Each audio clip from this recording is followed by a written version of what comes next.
गुड्का खाएर फाल्छ यार भुइँ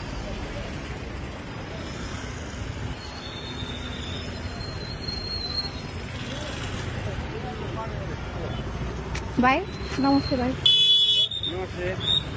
गुड खानु रहेछ कहाँ खानु फोन यता आउनु तपाईँ नभन्नु त ओ भाइ यहाँ आउनुहोस् चिन्छु कुरा होइन यहाँ आउनुहोस्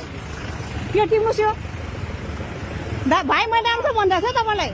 बाना नबार्नु सक्नु यो टिप्नुहोस् दुइटा सुहाउँछ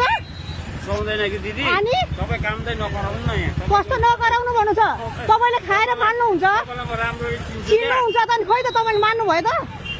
तपाईँलाई म राम्रो दिदीको त अपमान गर्नुभयो त तपाईँले त होइन होइन यसरी भनेपछि म हतारमा हुन्छु के भयो कस्तो हतारमा खाएर फाल्नलाई हतारमा हुन्छ एकैचोटि के गर्नु कस्तो यो तपाईँले आफ्नो मान्छे आफू त जानुभयो त त्यहाँ त्यस्तो तरिका हुँदैन नि भाइ देख्नु भएको छ दमक बजार कति फोहोर छ गमक होला यो होइन होला जहाँ भए पनि दमक होस् झापा होस् न होस् यो तरिका त भएन नि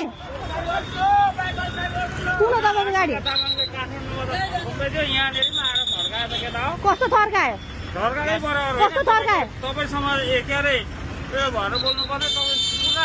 यस्तो दिने कस्तो थर्का हो नगर्नुहोस् न नागरिक नागरिकले खाएर फाल्न मिल्छ मिल्दैन कि तर भला ऊ आफ्नै उयसमा होला कस्तो म पनि आफ्नै हो त मेरो काम यही हो बुझ्नुभयो तपाईँहरूलाई जनचेतना जगाउनु मेरो काम हो यसरी यो फोहोर चेताइँदैन जतिँदैन ए कसरी यसरी फालेर त जताइन्छ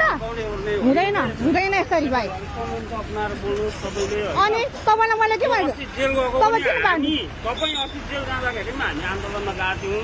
हेर्नुहोस् कहाँ जानुभयो आन्दोलनमा काठमाडौँ अनि किन फाल्नुभयो त गुड्का खोल भन्नु न यसरी बोल्नु चाहिँ मिल्दैन कसरी बोल्नु भन्नु न त यसरी चाहिँ कुनै जनताले साथ दिँदैन है तपाईँलाई हो यस्तो पाराले यस्तो पाराले नबोल्नुहोस् मान्छेले उयो गर्छन्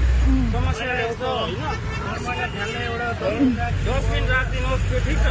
मैले राख्दिनँ डस्टबिन काम मैले राख्दिनँ डस्टबिन अभियान त तपाईँले हेर्दा हेर्दा दुईटा खोल खाएर फाल्नुभयो भुइँमा यो जिम्मेवारी कसको भन्नु न गल्ती भएको फोहोर भाँगिएको होइन भएको गल्ती भएको बोल्नु मिल्दैन गल्ती भएको दिदी त्यस्तो होइन नि त उहाँ त मलाई उ गर्नुभयो नि त म पनि किनभने यो राज्यको नागरिक हो म पनि यही ठाउँको नागरिक हो तपाईँ त अझ होइन यो ठाउँको नागरिक होइन होइन तपाईँ ए कहाँको त म लन्डन कि गएको पो ए तपाईँ बाहिर गएर बाहिरको मान्छे आएर हामीलाई नथर्काउनु ए यो देश तिम्रो मात्रै हो तिम्रो देश यो मात्रै हो तिम्रो मात्रै हो देश ल सल्युट गरिदियो भाइलाई सबैजनाले 3 करोडको सल्युट भाइ तिमीलाई सल्युट